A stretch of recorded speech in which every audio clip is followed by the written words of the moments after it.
स्वागत है आपका इंडियन टीवार्स के बिल्कुल नए एपिसोड में, जिसमें हम बात करने वाले हैं कोरोना लॉकडाउन के बाद रियल एस्टेट 3.0 के बारे में। जी हाँ, कोरोना लॉकडाउन के खुलने के बाद रियल एस्टेट वापस पटरी पर आ रहा है, लेकिन इस बार का रियल एस्टेट पहले से बहुत ज़्यादा चेंज हो जाएगा। इस चेंज से बहुत सारे इम्पैक्ट भी आने वाले एस्टेट सेक्टर पर, जिसका प्रभाव डेवलपर और होम बायर दोनों पर पड़ेगा। जुड़े रहिए मेरे साथ आज के एपिसोड में, जिसमें हम बताएंगे रियल एस्टेट 3.0 में होने वाले बहुत सारे चेंज और इम्पैक्ट। आगे बढ़ने से पहले हमारा चैनल जरूर सब्सक्राइब करें, स्क्रीन के ठीक नीचे दिए हुए आइकन को प्रेस करके और बेल का आइकन भी जरूर दबाएं। आते हैं आज के एपिसोड पर। कोविड-19 की महामारी और उसके बाद लॉकडाउन का फेज देश के लिए अनएक्सपेक्टेड था। उद्योग धंधों का बंद करना, लोगों का घर में रहना, साफ सफाई का ध्यान रखना, डिसइंफेक्शन करना, पर्सनल हाइजीन को बढ़ाना समय की ज़रूरत के साथ साथ मजबूरी भी थी। लेकिन आम जनता के साथ साथ उद्योग धंधों, इंडस्ट्री, कॉरपोरेट सेक्टर ने बहुत कुछ सीखा इस महामारी से। रियल एस्टेट में इनमें से एक है। आंशिक रूप से लॉकडाउन में ढील के बाद कई डेवलपर्स जो अपने साइट पर मजदूरों को रखने में कामयाब रहे थे, उन्होंने कंस्ट्रक्शन की शुरुआत कर दी है। इससे सभी स्टेक होल्डर्स में पॉजिटिव मैसेज आएगा, जिनमें घर खरीदार, इन्वेस्टर, एम्प्लॉई, अलाइड सेक्टर और हर तरीके से डायरेक्ट और इनडायरेक्ट तौर से जुड़े हुए सेक्टर हैं। लेकिन इस बार रियल एस्टेट का सेक्टर पहले से कहीं ज़्यादा बदल जाएगा। इससे रियल एस्टेट 3.0 भी कह सकते हैं। इस बदलाव में कई तरह के इनोवेशन, एडॉप्शन और सीरियस इम्प्लीमेंटेशन की ज़रूरत होगी। आइए देखते हैं रियल एस्टेट 3.0 के दौर में होने वाले कुछ महत्वपूर्ण बदलाव और उसका प्रभाव। नंबर 5 पे है हेल्थ, हाइजीन और साइकोलॉजिकल दबाव। साइट पर प्रत्येक मजदूर और कर्मचारी को अब हेल्थ और हाइजीन का ज़्यादा ख्याल रखना होगा और जांच से गुजरना पड़ेगा, जिससे कोरोना से इन्फेक्टेड होने का डर ना रहे। वास्तव में सभी मजदूरों को अब चेहरे पर मास्क, हाथ में ग्लव्स और अन्य कई तरह के उपाय करने होंगे, जिससे लोग साफ सफाई रखें और बीमार ना हो। उन्हें थूकने से बचना होगा और हर कहीं जगह जाने से खुद को रोकना होगा। कोरोना के प्रति जागरूक होने की वजह से अब लोग पहले से अधिक ख्याल रखेंगे अपने हेल्थ और हाइजीन का, और कुछ भी करने या छूने से पहले 10 बार सोचेंगे। इससे उनकी कार्य क्षमता प्रभावित होगी और वो पहले जैसी स्पीड से काम नहीं कर पाएंगे। ये एक मनोवैज्ञानिक या साइकोलॉजिकल दबाव सा होगा वर्कफोर्स पर, और ये तब तक होगा जब तक कोई ठोस एंटीडोट या वैक्सीन ना आ जाए।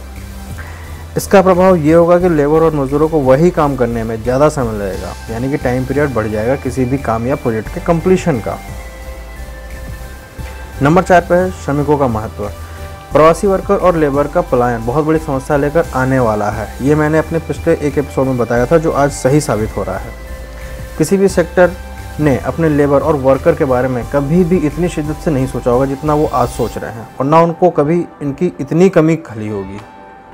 लेकिन आज उनके चले जाने के बाद सभी सेक्टर को उनकी कमी का एहसास हो रहा है। डेवलपर्स ने कंस्ट्रक्शन तो शुरू कर दिया है, लेकिन आने वाले समय में हर फेज के पूरा होने के साथ स्किल्ड और सेमी स्किल्ड वर्कर और लेबर की कमी का सामना करना पड़ेगा। लेबर के जाने से कच्चे माल के प्रोडक्शन और मैन्युफैक्चरिंग पर भी बुरा असर पड़ा है। पूरी सप्लाई चेन बिगड़ चुकी है, जिससे कंस्ट्रक्शन साइट पर माल मिलना मुश्किल हो रहा है। ट्रांसपोर्टेशन के लिए भी लोगों की कमी महसूस हो रही है, जिसमें प्रवासी लोगों का काफ़ी अच्छा योगदान था।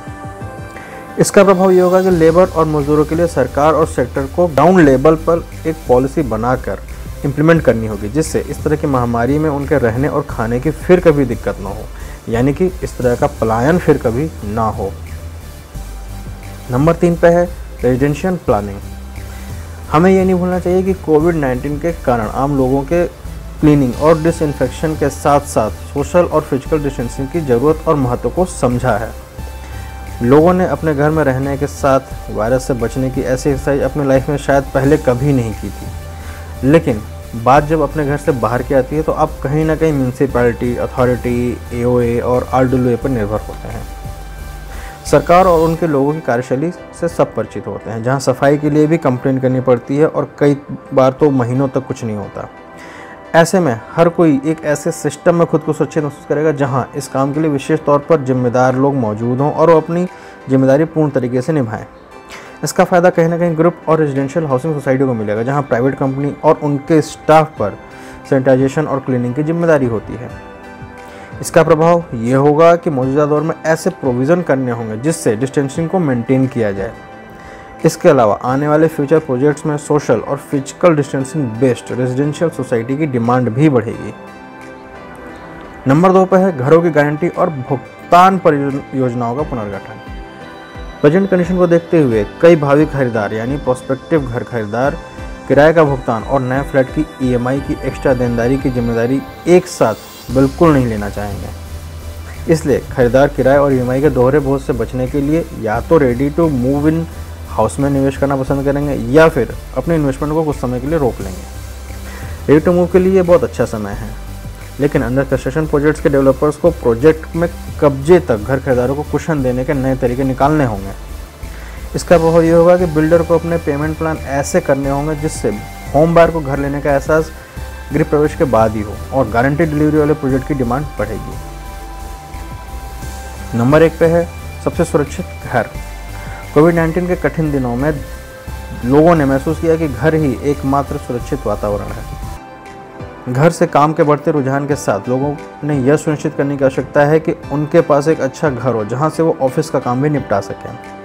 इसका प्रभाव ये होगा कि लॉकडाउन के बाद घर खरीदने का एक नया ट्रेंड चलेगा, जिसमें लोग किराए के घर लेने के बजाय खुद के उपयोग को ध्यान में रखते हुए एक बेहतर घर सर्च करेंगे जो कोरोना और उसके जैसी अन्य महामारी के समय सबसे सुरक्षित कवच है और होम कम ऑफिस के कॉन्सेप्ट को भी सूट करे।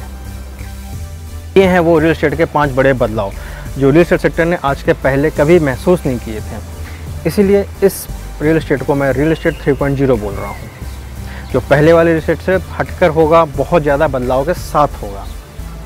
इसमें घर खरीदार और बिल्डर दोनों को नई इनोवेशंस को अडॉप्ट करना होगा और जल्द से जल्द इम्प्लीमेंट भी करना होगा। याद जाते आपको रियल एस्टेट के पहले 2 फेज के बारे में भी बता देते हैं। रियल एस्टेट का फेज यानी 2.0 रियल एस्टेट 2.0 शुरू हुआ था 2016 में नोटबंदी और रेरा के आने के बाद। ये बहुत शॉर्ट टर्म का था। रियल एस्टेट 1.0 का फेज था 2016 के पहले, जिसे golden era of the real estate भी कहा जा सकता है और वो फेज अब कभी नहीं आने वाला। इसीलिए रियल एस्टेट 3.0 के लिए रियल एस्टेट सेक्टर और घर खरीदार दोनों को कमर कस लेनी चाहिए।